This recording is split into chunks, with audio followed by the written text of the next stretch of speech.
Wilson Miles from Black Women TV. Hello, how's it going? Good to see you again. How's it going? Yes, good. We're finally here. This movie's coming out. Talk to me about working with Teyonah again. Is it a different feeling, or is it like, okay, you guys know each other well enough to know what she wants from you? It's both. It's like, oh, hey, girl. How's it going? Like, how are we going to get through this together? And it's also completely new because we are both doing things we've never done before, working at a scale we've never done before. So, but because we had that background and we knew each other pretty well, it was really fun and really great to have someone you know really well in a lead role. How much of a catch-up did you have to do? Had you already seen Wanda and Miss Marvel and obviously the previous film, Captain Marvel, in order to come into this, or did you have to?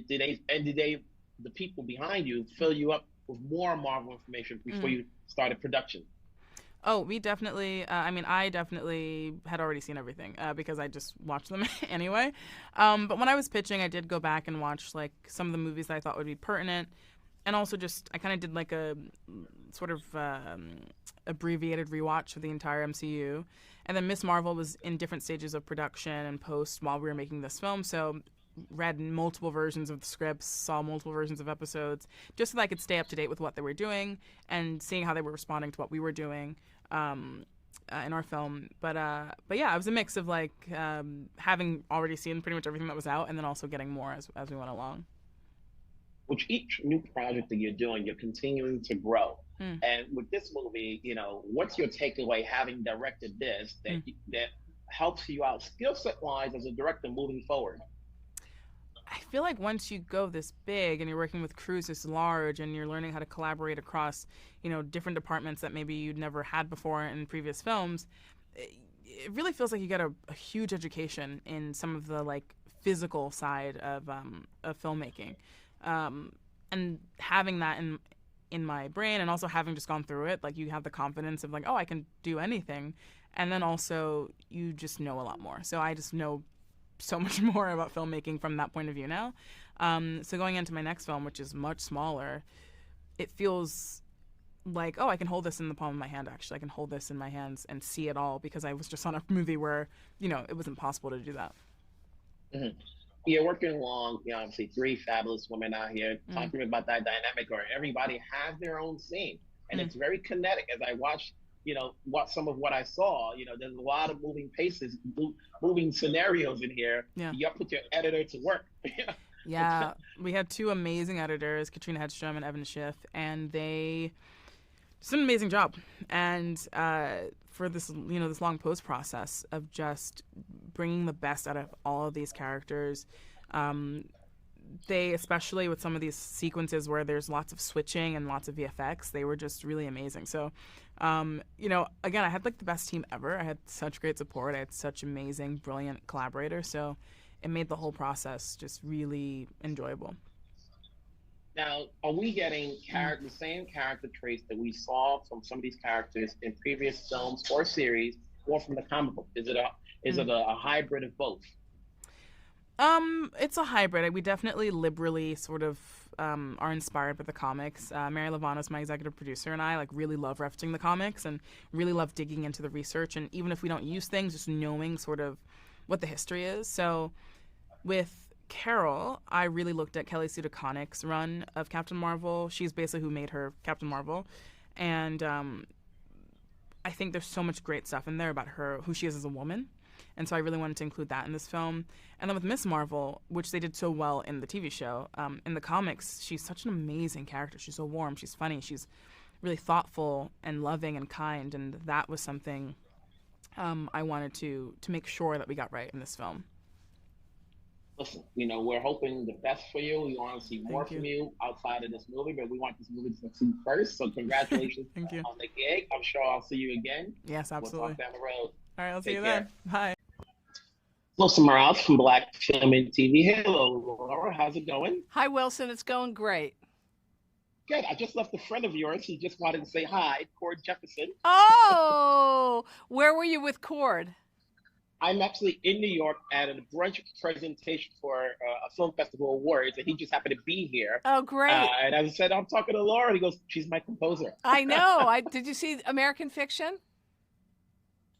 Yes, I have. Yes, It I have. But we're here talking about the we Marvels because are. you have one of many projects. So, Yes. you're no stranger to doing a series. So, what goes into scoring a new show and not repeating what you've done before?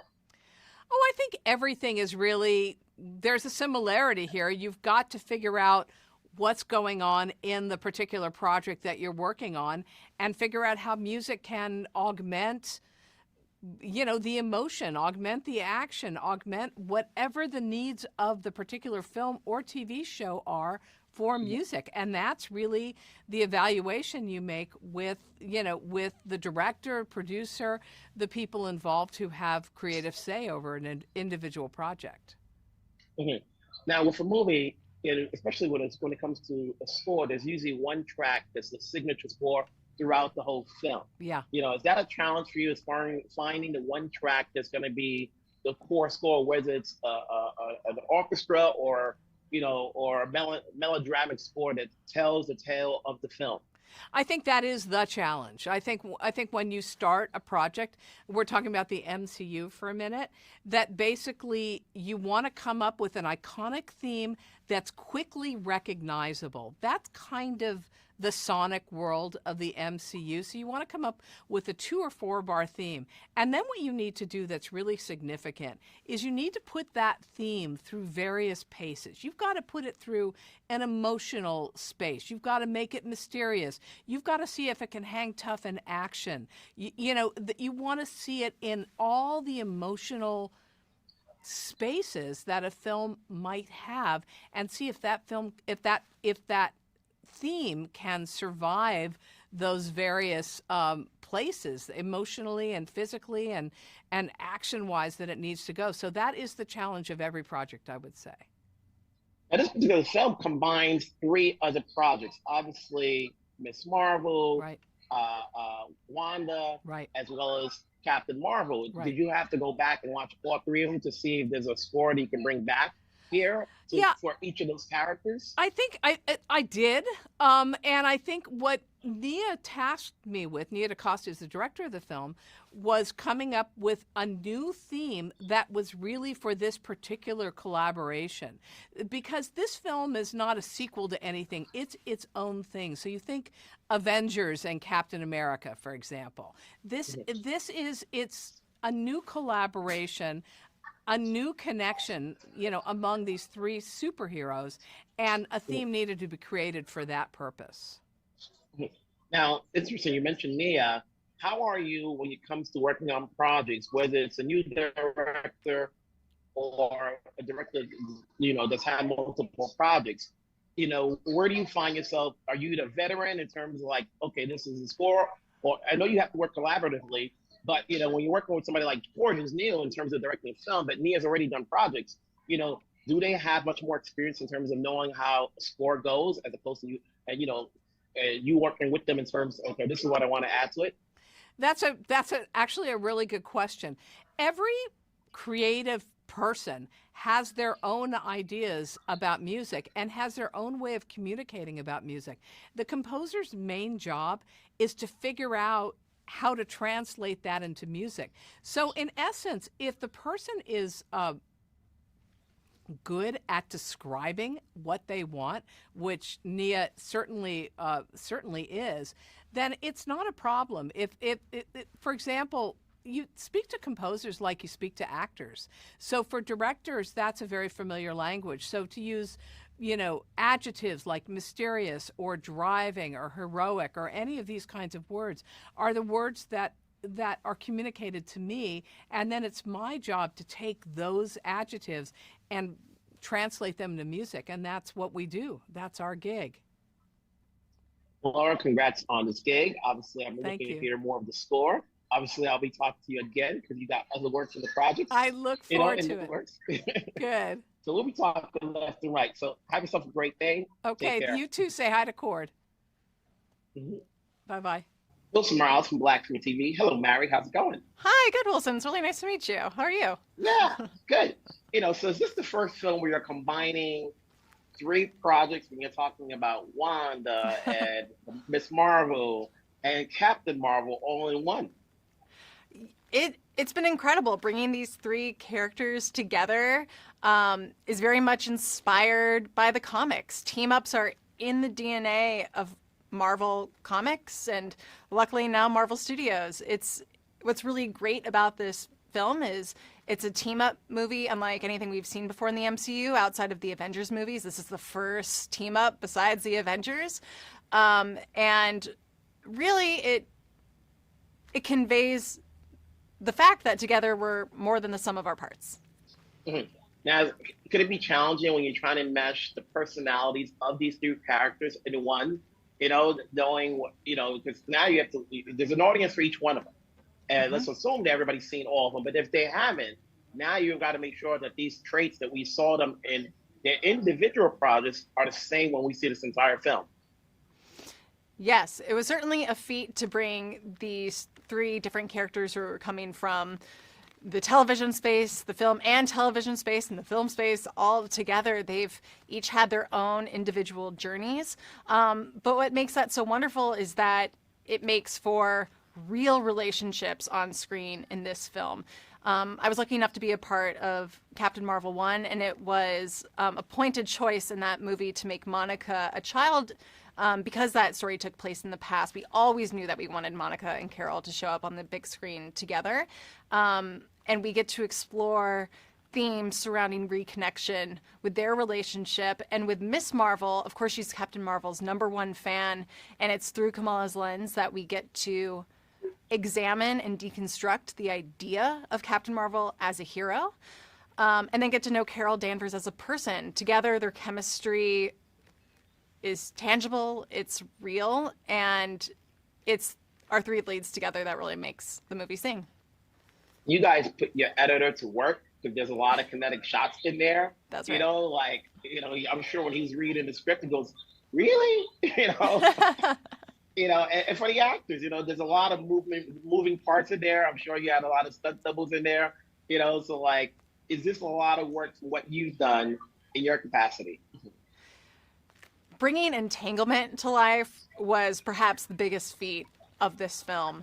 From its inception, we knew it would be a tough task, but we were inspired to use this device to bring these three very different heroes together.